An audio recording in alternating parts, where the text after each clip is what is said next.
Hello and welcome to the Jedi Trials. Only through knowledge and meditation can we know the true way of the cards. This is episode 42. I'm your host, D House, here with the RebelSpy, Mike Rudin, the new villain of Destiny. So good to see you, Mike. You too, man. Villain of Destiny. Yes, you are the villain of Destiny, and we will get to that very soon because you won a store championship, which would normally give you a lot of, congratulations and things like that, but not this time. No. Not from what you played. So no, it was a dishonorable victory. That's right. So we'll get to that in just a second. We're also going to talk about Gen Con, hopefully releasing this episode just in time for people who are traveling to Gen Con.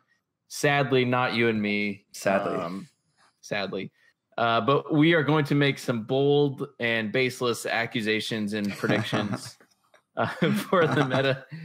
Mostly accusations. Yes.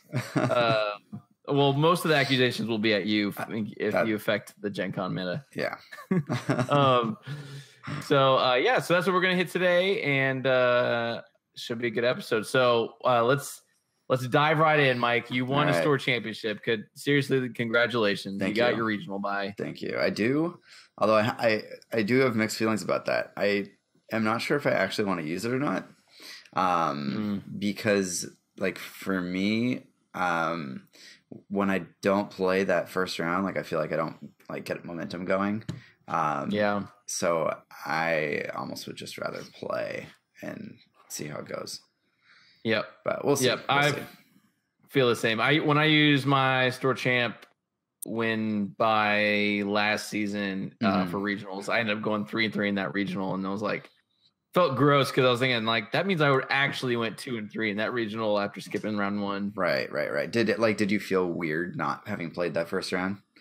A little bit, going to the top tables after not winning and just knowing you're going to play against someone who already won and like they're really kind of like higher, well not higher, but like they're like more in a groove than you are theoretically if they're like playing and feeling good, and then you're just like watching everybody. I guess there's like a sort of advantage ish of just like seeing what everybody's playing before you sit down, but I am not going to be able to make use of that information, so. I would still always take the bye, though. I think anytime you get the free win, I think it's still better than. You think so? And playing round one. Can I just take the bye in like the last round instead of the first round? Right, that'd be sick if you just turn in anytime you want. It's like, all right, I don't want to play against this deck. I'll take a bye here. Yeah, that'd be awesome. But I don't know. There's just so many games in Destiny where.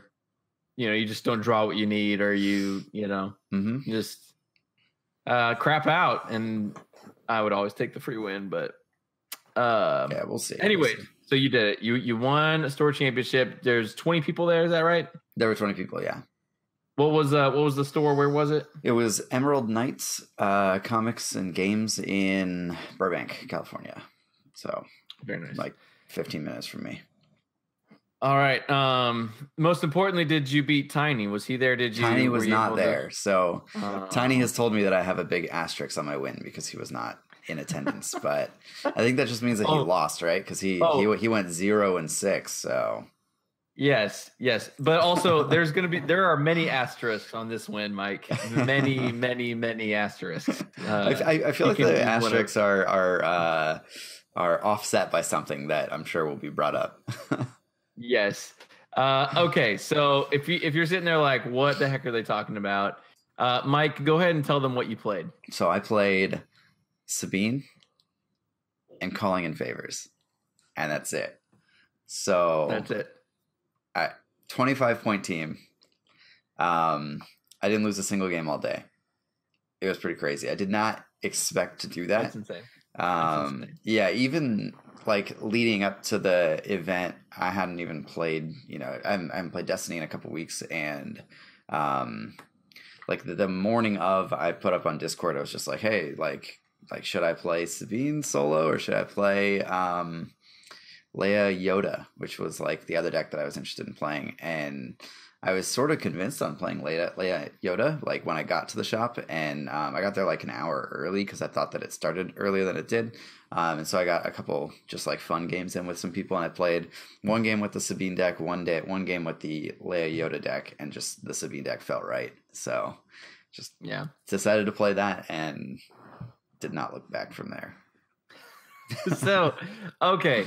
So for any new players out there, just to clarify, Mike played one character, not Palpatine. No. One character. No. I played a 25-point team. Yes. Sabine Wren at 21 points because she already got balanced. That's right. She already got the balance of the Force, got increased 1 point. Mike says, whatever. I don't need another character. I'm just going to add this cool new plot called Calling in Favors. Calling in Favors is insane. Which basically reduces your events by 1, your 3-cost events by 1, or by 2 if you only have 1 character left. Yeah. So with just Sabine, you run all these expensive events and you play it for 1. Yeah, so you basically gain 4 resources every turn, or 5 if you have Maz's Vault out, which turns out to be very good. Yeah. Oh my gosh.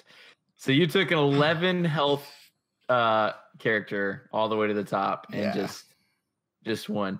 I mean, I sort of argued that like a Sabine deck was always an 11-point deck or 11 health deck, because like 80% of the time when Sabine dies, you lose. So in this case, like you're guaranteed to lose when Sabine dies. You don't get like the 20% of the time that Ezra pulls it out. But you do gain those extra resources, which is crazy. You still have 2 second chances. So if you draw those, it's a 21 health deck. And then I played a scavenge in mine, so I could grab a second chance from the discard pile and get another 5 health. I never actually did that during the day, but that was one of the reasons why I put that card in there. Yeah. So many questions for you, Mike. So many questions. First of all, we sort of talked about it last week. We talked about it as a joke. Yep.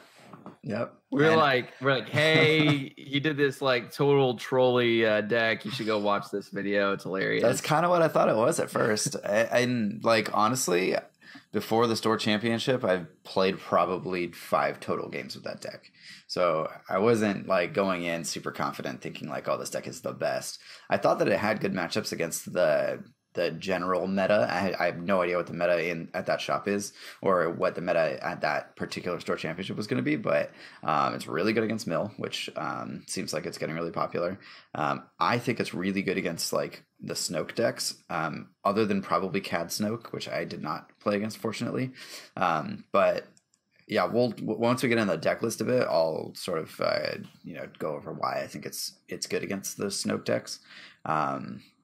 But like there weren't that many people playing like 4-wide super high health vehicle decks, and even like three character like vehicle decks I've beat with that deck like before, just by virtue of the fact that you can just kill their characters like once each round and then you're good. So, and then hyperspace jump and all that kind of stuff. So yeah. So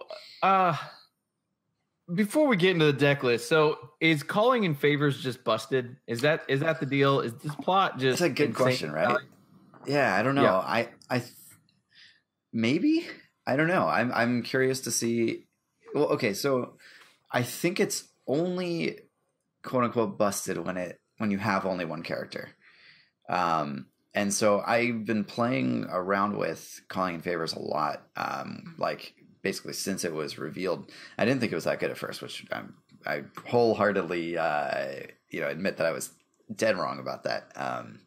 But I was playing it with Dooku and then killing my character, my second character with like Price of Failure, and then like playing Dark Ritual or Rise Again for 2. And that was really powerful too. But starting with only one character and being able to like do what Sabine can do, and then be able to never tell me the odds for 1, or be able to hyperspace jump for a 1. Like it's crazy. Once you have a Maz's Vault on the field, like you are like your turns become so much more powerful because what you can do is you can play a 2-cost from your discard pile. You have 1 resource left over, and then you activate roll in, and then either 1-cost never tell me the odds, or like roll resolve and then 1-cost hyperspace jump, and then start all over again. Draw, like discard down, draw up to the cards that you need, and just kind of like go through your rounds like knowing that you're going to hit certain power turns. And man, it felt good.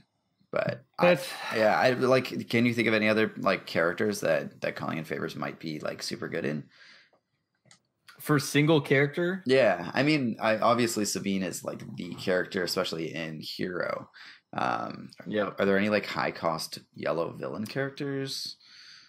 Not really, right? Like 16 the highest. Oh, IG-88.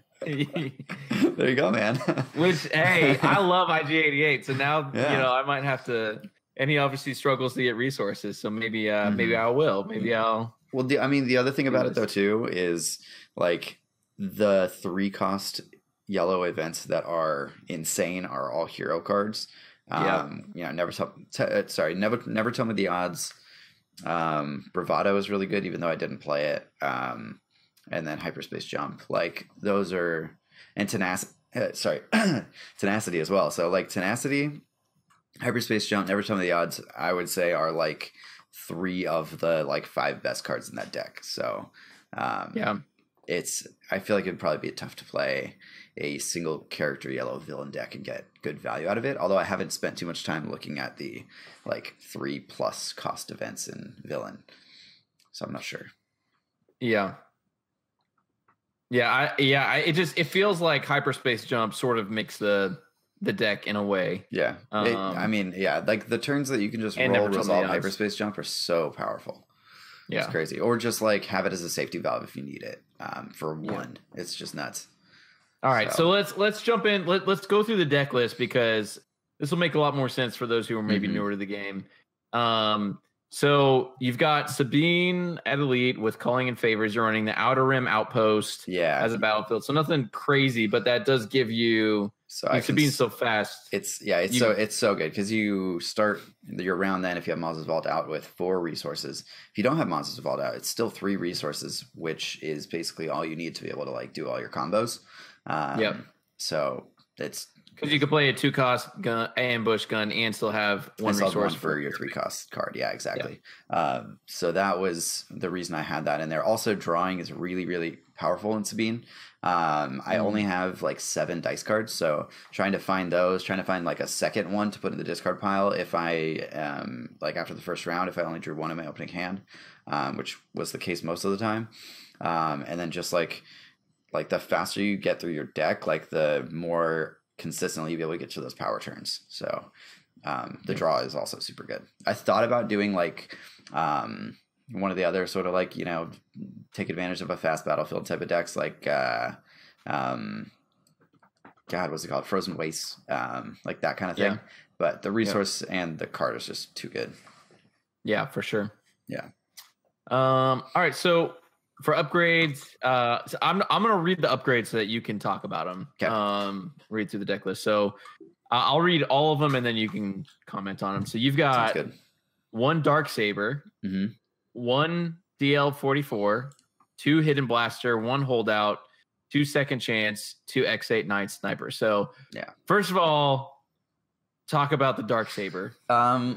So the Darksaber, before I left for the tournament, I was just like thinking, because I have Infamous in the deck as well, and I was like, I wonder if I could actually play a non-ambush gun, or non-ambush yellow weapon, so that I can get value out of it with ambush from Infamous and be able to sort of still do the Sabine thing.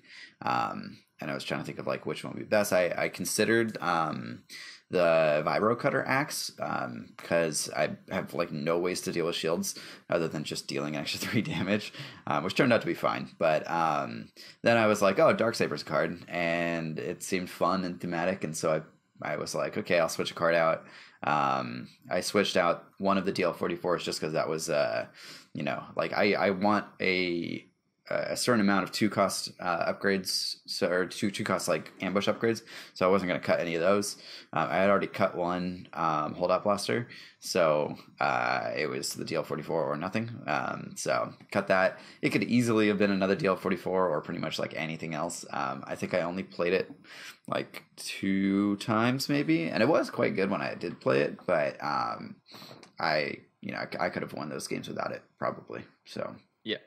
So a little more flavor there, but yeah, because that was what I was going to say is only one DL44 feels crazy. Like that's such great removal too. It is good removal, but like I'm not waiting until my opponent rolls out, like to overwrite. There's not a lot you can do before you get by time with Ezra rolling out. And exactly. So it just turned out like most of the time when I had a DL44 on, I would keep the DL44 on and then just cycle in like a 2-cost upgrade because the DL44 die is just great. So I wasn't really using it much for its ability, just for the die and the ambush. Yeah, that makes sense. Yeah, that makes sense. Cool. Any other comments on your upgrade choice? I am running pretty light. Only 7 like dice cards. So there is the odd game where you might draw like 2 hands with no weapons. But between your mulligan and like scavenge, I have one scavenge in there. Like my hope was to be able to not worry about that too much, and I fortunately didn't have to. But I don't like having a lot of upgrades in that deck because like you never want to draw into a hand with multiples like later in the game, and you only have 3 upgrade slots. It's not like with Ezra you have 6 upgrade slots. Like you only have 3 total upgrade slots for the entire game. So like drawing upgrades late game is just bad.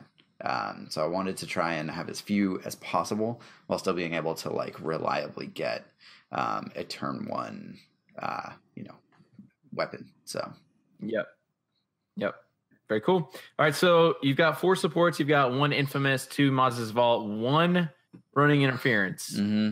So I think that okay. Well, so I like the Infamous because again the Dark Saber, and even just to make your removal quicker for the claim, or to be able to easy pickings and hasty exit or whatever you want to do to remove multiple dice.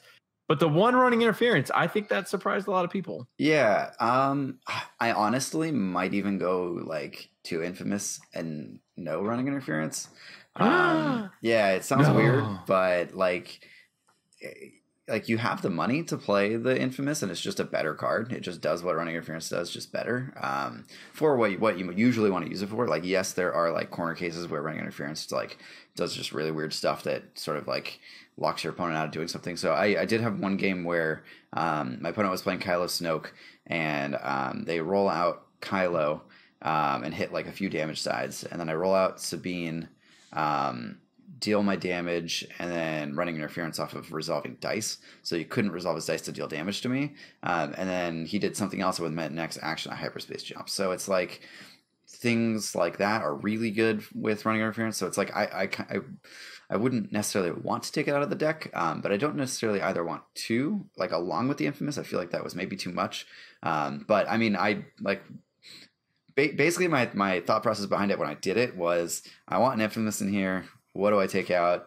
I guess I'll take out a Running Interference because it kind of serves the same purpose. So it's like Infamous is really good to get down early. It doesn't even need to be like super early. Like even like late turn 2 or like early turn 3 is like probably fine a lot of the time, because you really just want to use it on, well, not just want to use it, but like the power plays obviously would never tell me the odds, and being able to turn multiple dice to like the big sides, and it gets better later because you have more upgrades to be able to turn. So there were multiple times like late game where I was like 2 damage away from losing or whatever, and they had full health character, and then I would overwrite my second chance with a gun, Infamous never tell me the odds, and just like hit him for 15 or whatever. So like that card is just good. Like the fact that you don't have to discard it when you use it, Infamous specifically, that's what makes it really great. So interesting. Yeah. Okay. All right, so then we get to your event suite, which is sort of like the sweet icing on the cake here. Yeah. So 2 easy pickings, 2 hasty exit, 2 hyperspace jump, 1 in the crosshairs. That's the new 3 cost. Remove all dice showing a symbol you choose. Yeah. So 2 Lothcat, 2 Never Tell Me the Odds, reversal, 1 reversal, 1 scavenge, 2 tenacity, which feels like the secret sauce. Yeah, that card's and so 2 good. truce. Yep. So truce is really, really good early game. It lets you do like turn 1, play infamous, truce, like play a 2-cost weapon, or like play easy pickings, truce, like 2-cost weapon. So this is probably not totally new. Like people can could do this in with the Ezra version as well, but it definitely helps sort of move your strategy forward early game. And even like late game, like you're out of resources, your opponent thinks you can't do anything, you still have like calling in favors available. You can just truce, hyperspace jump or something like that for 1, which is just gross. Okay, so to take advantage of calling in favors, your 3 cost events are 2 hyperspace jump, 1 in the crosshairs, 2 Never Tell Me the Odds, 1 reversal, and 2 tenacity. So you've got a lot of options there. And I mean, these are really sort of blowout cards. Reversal is a little bit more specific. It's not as much of a blowout card, but it can be if they, especially vehicles. Yeah, at one point reversal was actually bravado, because it's good against every deck, whereas reversal isn't necessarily good against every deck, but it has a higher upside. The thing that made me change was sort of thinking that people would play Kylo Snoke with planetary bombardment, and I'd be able to deal like 7 off of it. Or you mean Thrawn Snoke? Yeah. Sorry. Thrawn Snoke. And I did actually pull off a reversal against a planetary bombardment for 6, which felt real good. Oh, that feels good. Yeah. Thrawn had already died, so he didn't know that it was in my hand, but it was pretty entertaining. But all right, so let's talk about tenacity, because this is a card from Empire War that has never been played until Solo Sabine. Until recently. So this is a okay. So my sort of interest in tenacity goes back to I don't remember who published it, but somebody published a deck on SWDB. I think it was my friend John from San Diego. I'm pretty sure. He was playing a mill deck, and he had tenacity in it because late game, like, they're killing your characters, you're not killing their characters, so you're going to eventually have less characters than them. And so he would just like exhaust, a fully upgraded character late game and be able to like win off the back of that. And that idea really intrigued me. And so when I was playing Yoda Lando a little bit, I had that in there and loved it. So this was like an obvious choice for Sabine, where you only have one character. It's always live unless you're playing as Palpatine. So it's always live, and specifically against. So let's read it, because some people don't know. It's play only if an opponent has more characters than you. Exhaust one of that opponent's characters. So you basically just drop this for 1 with calling in favors, and exhaust one of their guys that has 3 upgrades, and you just saved yourself 5 dice. Yeah, it's crazy. And a Kylo upgrade, a Kylo activation, or something crazy. Yes, exactly, and that's what I use it for. It's really good at most stages of the game. Obviously, it can be better late, but also I'll talk about in some cases it's better early.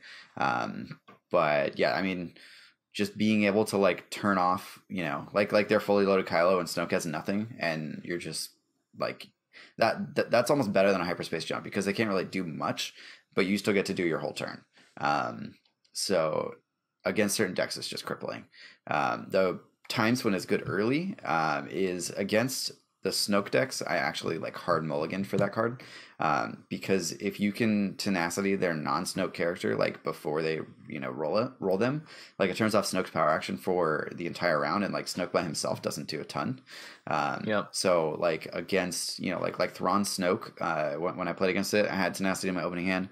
Like tenacity their Thrawn. Okay, now they don't get their Thrawn activation. They can't see my hand, and they can't gain the resources off of Snoke. So it just ends up being a huge blowout, and just setting them behind from the get go, so that I can sort of capitalize on how like inevitable my game plan is late game. Yeah. Yeah. Gross. Any other comments on the deck list before we go to your matchups? I don't think so. I will say that I don't think that it is like the fully optimized version. I was, like kind of testing a lot of these cards, like, like for the like at the event basically. I think Lothcat is a card that could possibly be taken out. I like having extra like 0 cost mitigation, and nothing else is quite good enough. I think maybe there's some other options, but there were moments when I would like, roll Sabine. I don't have like a jump or like, like a good easy pickings target or something like that. I did use it a decent amount. Like, you roll Sabine, you hit like, damage on a couple dice, you deal your damage, and then your opponent rolls out and you can Lothcat on like, the dice remaining. Like you don't get those rerolls, but on that 3 disrupt for 1 that you're just like, whatever. Yeah, exactly. I mean, and you're going to hit those. So I wouldn't necessarily say that it's a bad card in the deck, but it's maybe a slot to look at, because like, especially later when you have more money, it's not as critical to have a 0 cost removal card. I will say that like the way the deck feels, it doesn't seem like it should, but it kind of feels more like a late game like control combo deck, where like the early rounds you're trying to build up a little bit and like kind of stifle your opponent while you're doing that, and then late game you're just like controlling everything your opponent does while you're dealing a ton of damage. So it feels very different from like Sabine Ezra. I enjoy it a lot more, but it is also still just Sabine shenanigans doing things that are unfair. So there's that. So great. All right, so your matchups. Looks like you played round 1 a Poe Leia Ezra deck. Yeah, that was against an opponent that was like newer to the the competitive scene. So that was not understandable. Not the most competitive game, but yeah, I mean it's a store champ. It's we're like a casual, relaxed tier or whatever. Like new people are encouraged to come. So which is great, and that's I'm so glad this person came out for their first competitive event and sat down against Solo Sabine. Yeah. Thanks, Mike. I know. I should have a great side to start with Destiny. All right. So, but round 2, you play Palpatine. I did. Going into it, I thought it would be a very bad matchup because like Palpatine resolves like 3 3s and I'm dead. Like all of the extra damage from his ability goes straight to my, straight into my one character. So that was a bit scary. That game, I would say that I totally lucked into a win. We were at the second to last round. I had rolled in, tried to get like the 6 damage I needed to kill him, could only get 5, dealt the 5. And I needed him to roll nothing. And then I could claim and remove the last card in his hand because he was playing the battlefield that lets you look at your opponent's hand and discard a card from it. And he only had 1 card left because he had spent the rest on mitigation. And so I pray and he hits nothing. Thankfully, I claim, remove his last card. He can't do anything. And then next round, I just roll in every time of the odds and kill him. But if he had rolled anything. Round 2, you killed him? No. This is like second to last round. I would say the game went like probably like 4 rounds, maybe 5. I was gonna say like a 2-round game, Palpatine against Sabine. Yeah, well, it was a really brutal game too. Like first round, he claimed faster than me. He like claimed a bit early, and he pulled a second chance out of my hands. So I was hoping to play that on the next round. But yeah, I just kind of got lucky and won that one, even though I feel like maybe I shouldn't. Yeah, exactly. Like, and I drew my opening hand. I might have had 2 tenacities in it. I had at least 1. That's awesome. I was like, this sucks. Yeah. So you said Palpatine. You might have been the first solo character in the game, but you're not the last. Yeah, that's for sure. Yeah. Okay, so round 3 you played Kylo Snoke, and you've got 27 yellow cards. in your deck? I do have 27 yellow cards. Yep. Is this a tenacity win? What is this? This is a I think yes, I had tenacity round 1. He chose to go first. He was playing Ewok Village. I had my Porg shield tokens up so that he would feel super bad about, taking my shields away. Thanks, Jason. So he played a Ancient Lightsaber on Kylo first action, and then I tenacity'd Kylo. So that felt real bad for him. Well, the one thing I can't figure out, so on these round 1s when you're tenacity, that leaves you with 1 resource. It does. That's true. I think I wasn't putting like a ton of stock into like getting the sort of like ambush, like cheaty burst round 1 necessarily. Although it did help in a lot of cases, but like if you have Truce in your hand and a 2-cost, like you can choose 2-cost, upgrade. Mostly, like even if I couldn't do that, I hopefully had like Infamous in my hand. I could play like Infamous, Maz's Vault, like something else like that to set me up for later. But it wasn't as big of a deal as you would think. So that's fair. Yeah. Okay. Eventually he was able to, I think, Dark Ritual his Kylo back, and then on the next round I had 3 upgrades. Infamous, Never Tell Me the Odds, to kill both of his characters. Woo. Like, oh, there you go. Yeah. There you go. It was big. Beautiful. So round 4, you played Yoda Cassian. Is this a mill? Yeah, mill. Final round of Swiss. It was mill. It was not close. It's just a really good matchup for Sabine. Really bad matchup for mill. He wasn't able to remove my dice when it mattered, and I couldn't discard my deck fast enough. I think round 2, I killed Cassian from 11 health. Yeah, so I had a 2-cost upgrade first round, and then second round Infamous, Never Tell Me the Odds, or Never Tell Me the Odds. Running, this was a running interference play, because I had an X8 and a hidden blaster, and so I went 3 for 1 2, and I had like the resource left over to pay for the 3 side, because I didn't have to spend the Infamous earlier. It was the running interference, which was free. So I mean, that is another advantage of running interference. And then just killed him from 11 because he had a shield on him, and then Yoda just didn't have enough in him to be able to finish me off fast enough. All right, so you finish Swiss 4-0. Number 1 in Swiss. You get to the top cut. At this point, we're all laughing. Like, how is this happening? Right. I was laughing too. I was like, what is happening here? Yeah. So, I might be onto something. Yeah. First round of top cut, you play Thrawn Snoke. Yes. The vehicle. Yeah. I've actually, I think may have played against that deck once total. But I kind of know how it plays. And so that was a tenacity round 1 game. Just hard mulligan for it, try and get it. And then I think that one I didn't have Truce, but I had Infamous, so I played Infamous that first round. I think I still got like 3 damage into somebody, which was kind of good, into Thrawn. And then round 2, I got Thrawn to, I think I killed Thrawn round 2, and then he like was trying to build up for Dark Ritual. He Dark Ritual, brought back Thrawn. I had already sunk like 6 damage into Snoke, and then next round, Infamous, Never Tell Me the Odds, kill them both. So I should have been counting how many times you said Infamous, Never Tell Me the Odds. Yeah, right. It's gross. It's the theme of the deck. Oh my word. Yeah. Okay, so Thrawn Snoke, and then finals you play Kylo Snoke. Is this the Kylo Snoke from earlier? It is, yes. It is a rematch, and my buddy Eric really wanted that rematch.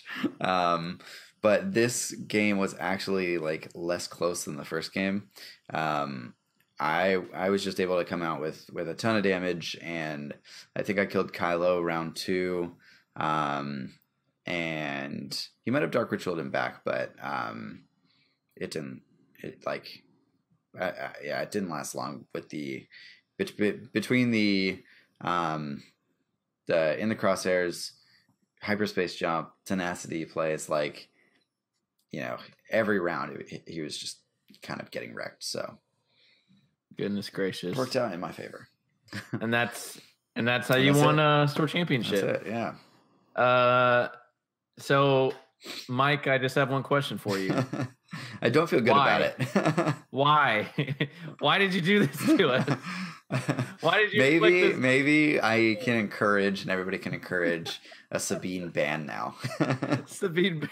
Oh my gosh. I think that she wasn't too good because of her point cost. I think that she's too good because of her ability, and the point cost was maybe just a bit of a band-aid. Although I honestly, I don't know whether this version is better than the old, like, Sabine Ezra.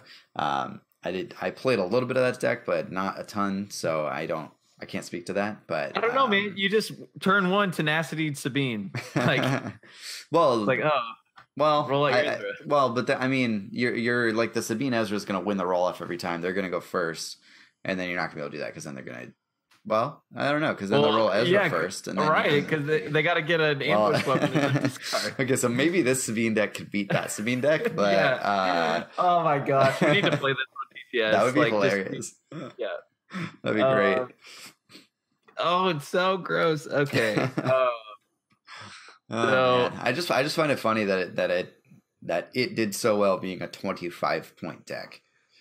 Yeah. Like, there's balanced out. Like, if you could use more plots, I should also be able to have an extra resource at the start of the game and an extra card in my hand after I mulligan. So if I was able to play a full 30-point team, right, which just shows which would be so broken.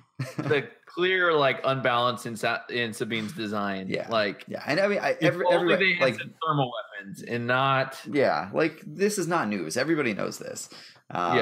They're just trying to, you know, make the least amount of impact on a legendary character. Like, what's funny is she only has like 6 months left in the meta. So what are you gonna do? Yeah, but what's funny is, like, they could balance and put her to the +2, and you could still play Calling in Favor. I know. The next they'll balance her to 27 points, and then I'll be sad. Yeah. I'll probably be happy. I will say, I think a lot of people saw your video of Solo Sabine and started, like, I've seen more versions of it pop up, but running, like, sort of suboptimal cards. So I don't think it's just close your eyes and roll and win. No, no, it's not. I have to give you credit. Like, I think you completely earned your store champ. Like, I give you grief, but you earned this. Like, thanks, you don't walk into a 20-person store champ and just win with anything. So there is a skill curve to this deck. It's not the easiest deck to play, but it's not rocket science either. I feel like most, like, good Destiny players could play it well. But it definitely feels different to play than other decks. Like, getting games in with it is valuable because of just sort of how like weird it is and how you have to think about it a little bit differently. But that just comes with, you know, playing it a couple times. But yeah, like, I figured it'd be good against the mill decks and good against the Snoke decks, and that's mostly what I saw. So it was kind of maybe just a good meta call, maybe not, like, you know, the best deck ever. I kind of don't think it's, like, the best deck you know, out there, but it ain't bad. So gross, man. So what do you think? What does the future hold for Solo Sabine? And by the way, you clearly have all deck naming rights for this. So I don't, if you had a better deck name than Solo Sabine. My other thoughts were Single Lady or 25 point something, or calling in a Sabine ban. But I think Solo Sabine's the one that's gonna stick. Okay, right on.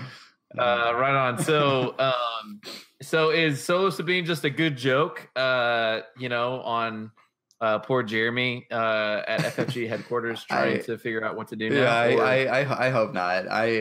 That was not my intention, but he's just like, I know he's like, God damn it, Mike. Freaking Mike Rudin. We're not giving him spoilers anymore. Yeah, Jeremy, I'm sorry. I'm very sorry. Yeah, I don't know, man. I don't know what they can do at this point about her, but I mean, we'll even see if people pick it up and start playing it, and if it actually becomes a problem. Like, this could just be like way too soon to start talking about any additional, like work to be done with her, because like nobody really expected to play against her. So it's like everyone thought they were safe. Yeah, all these mill decks were kind of picking up around, the corner, like, is it safe to come out right now? Yeah.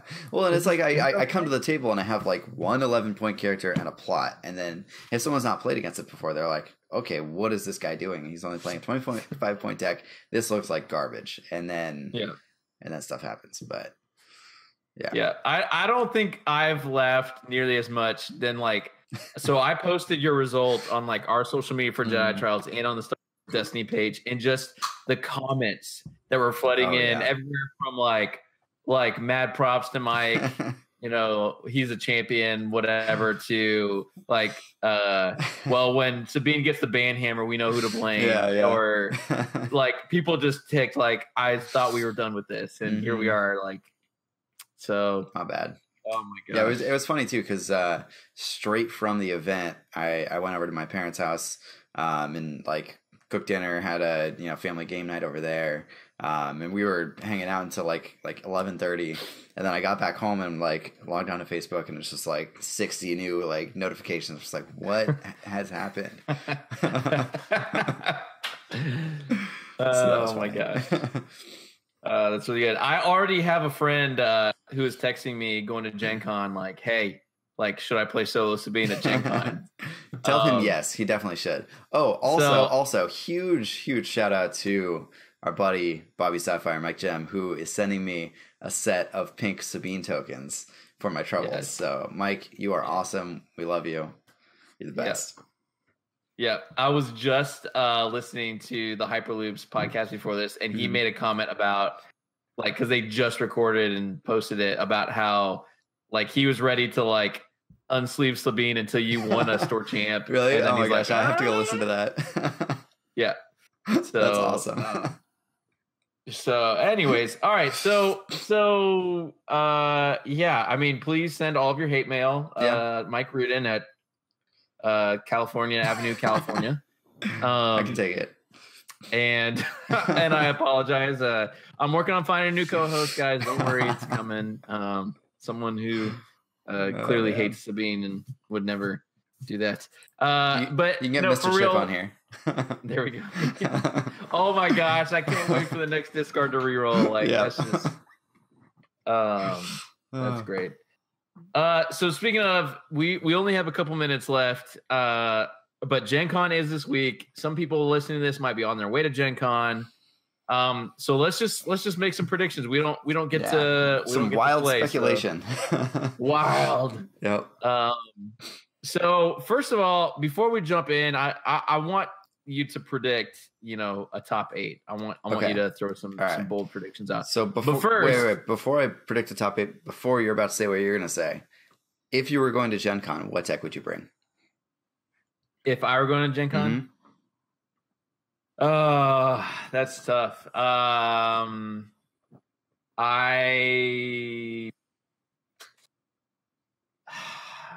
See, part of me wants to say I would not run anything mono, but having played so much mono blue this year, like at Worlds, and playing a lot of Ayla, I'm all up on the Kanan Ayla built to last hype train. That's awesome.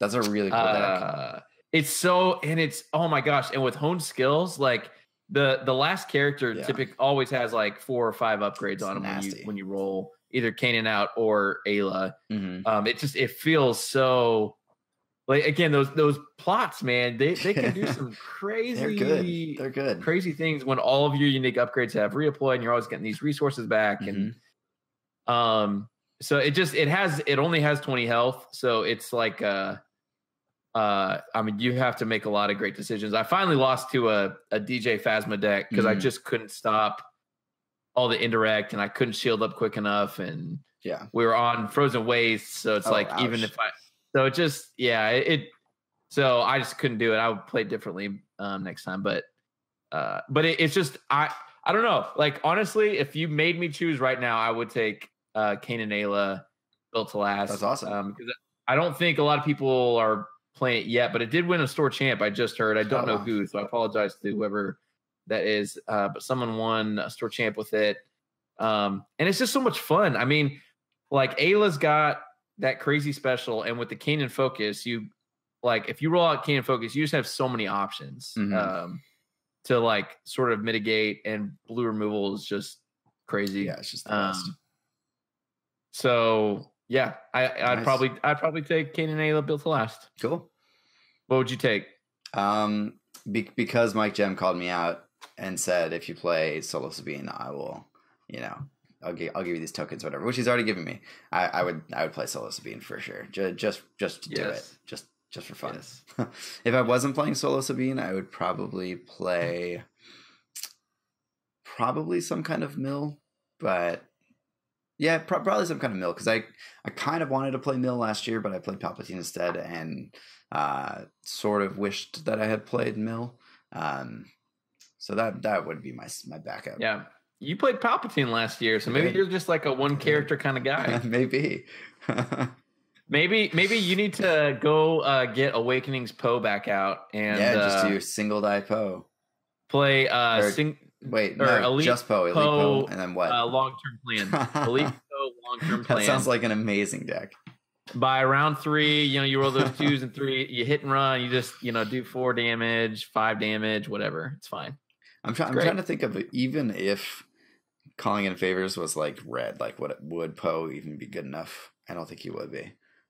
There's not enough red like good cards that are more than 3. There's like Evacuation. Yeah, there's like emergency. Yeah, which I feel like they don't go in that deck. No, they could. I mean, you could just. I actually that makes me really curious to play some kind of like red yellow mill deck with like 4 points left over with Calling in Favors, and then you can play like emergency evac and fall back for 2, which seems really good. I might try to make that happen. You play it for 3 until until you're down to 1 character. So maybe yeah, you're so used to only playing it for I am so used to playing it for the -2. Yep. No, we'll figure it out. Let's make it happen. It's got to be Solo Sabine always and only. So yeah.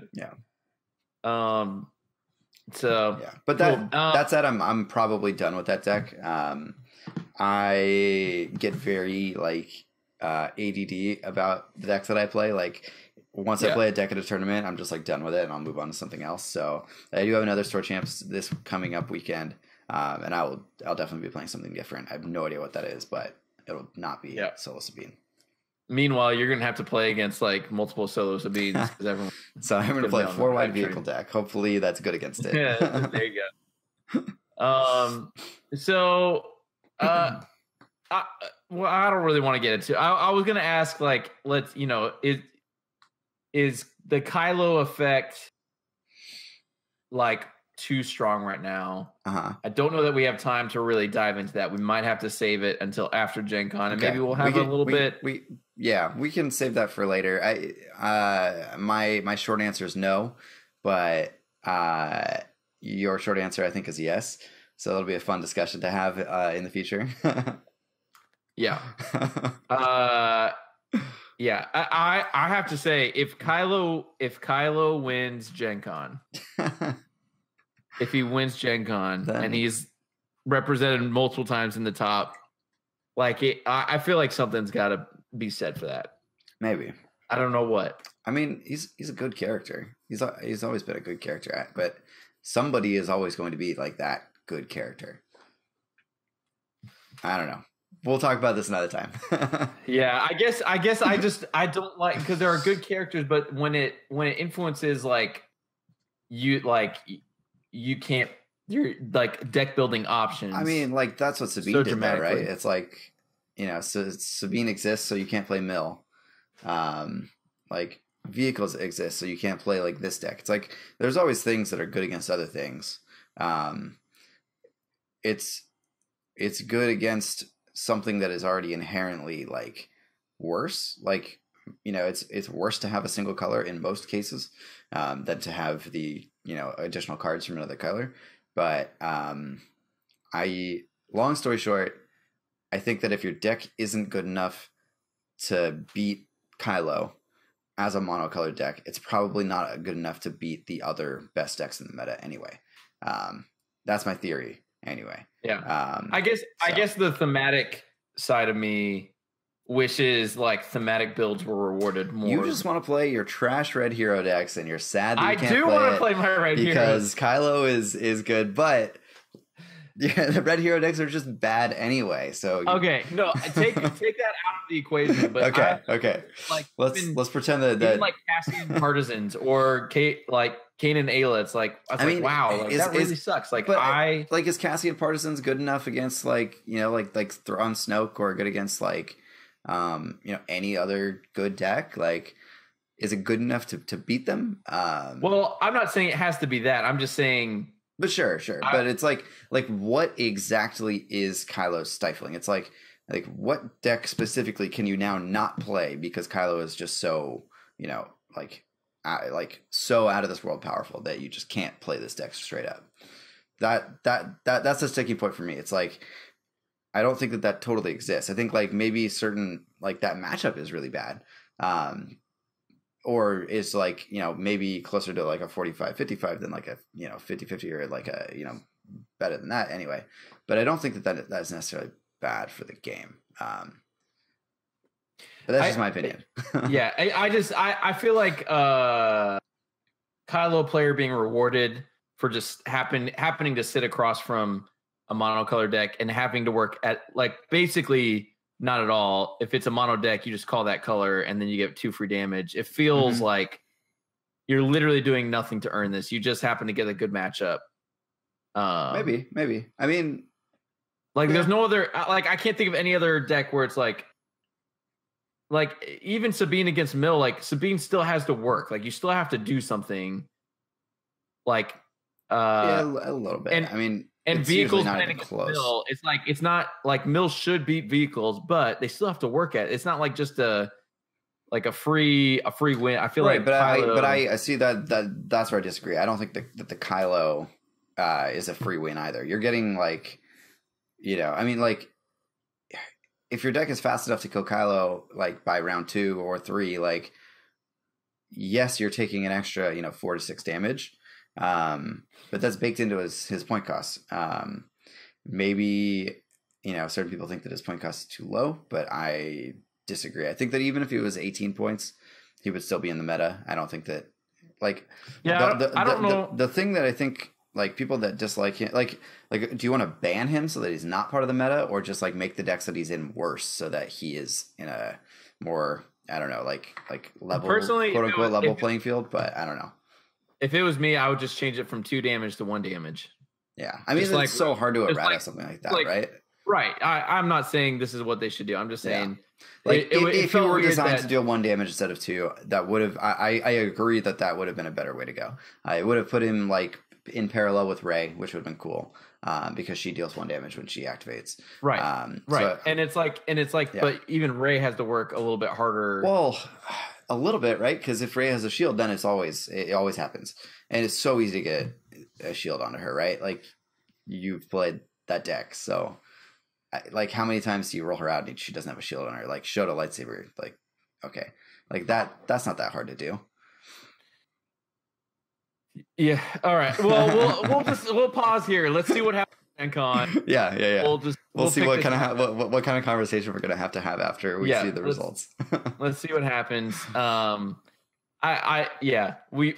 not saying we're just seeing a lot of store champs with a lot of Kylo in the top 4. That's very true. But yeah. Kylo's also a character that like everybody has access to and has because it's from the 2-player starter set. So yeah. All right, make your predictions. Okay, for top 8. Well, let's do top 4 just for time. What makes top 4? Solo Sabine. You're the worst. And Kylo, Anakin. okay. For real though. I think a Kylo Snoke will make it. I think it's just like a really solid deck. I haven't seen it play, but Snoke Cad Bane sounds just really, really gross. So I could see that doing some, some work. It's strong. But yeah, I don't know if I totally see that as like a top 4 deck. I could see potentially like some kind of weird, just random deck that we haven't seen yet that is totally busted. Like there's got to be some, Rainbow Nines type, not Rainbow Nines deck literally, but like last year at Gen Con, Rainbow Nines like was the deck that was the thing. So something like that maybe hasn't gotten out there. Maybe Joe has like kept it a little bit closer to his chest this time. And which was actually my bad. So like very short story time. The very first TTS league was like my thing. Like it was an swdestiny.com thing, and like I was gonna post the video of his match, like I think it was season 2, online, and it was Rainbow Nines versus something else, and he won. And I told him that I was gonna post it, and then I didn't post it until after Gen Con, but like the word had got out that was a thing.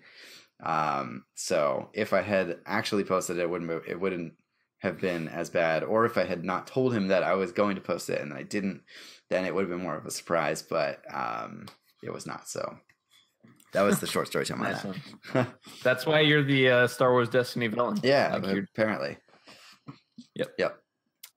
Yeah. You and Mike Jem can do like an arm wrestling match for that title. Yeah. And I love both of you guys. You're both named Mike. What do you know? Hey. So what do you think? Was that? I don't know. You said that was like 3.5. Kylo Snoke. Okay, I don't want to say all Snoke decks. All right, I'm gonna say a Snoke deck, a mill deck, a vehicle deck, and a combo deck. That's my prediction. That's so generic. I know. So lame. I know. I'm gonna say I don't think Mill makes top 4. Okay. I think it will make top 16, but yeah, I don't think it makes top 4. Because I think at that time, by that point, you are playing against such high quality competition. Yeah, but the mill decks now are so good. They are. I don't know. I just think best 2 out of 3 in that. Like it just, I feel like mill decks in that format, best 2 out of 3 in the top cut against the top competition are at a disadvantage. Okay. So again, I say it makes top 16, not top 4. But we'll see. It seems like that elite Yoda, Cassian, Anakin deck's been sneaking around. It has, yeah, doing work. Mm-hmm. So yeah, that one looks really strong. Yeah. So I think also Kylo Snoke hits top 4. Mm-hmm. I think the Rose double partisan deck makes top 4. That deck seems with pretty long-term sweet. plan. Yeah. I actually really want to try it. Yeah, but that deck seems really cool. It seems because it has a pretty reliable double win condition for damage or for mill, and it can shift gears. So, anyways, so I think that oh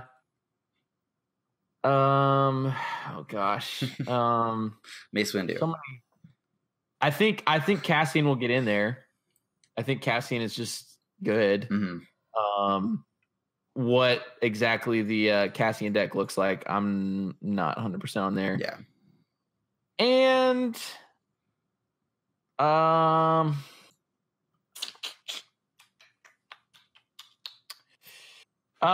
4 wide. I'm just gonna say 4 wide. Okay. Something. Yeah, I could totally see that. Yeah.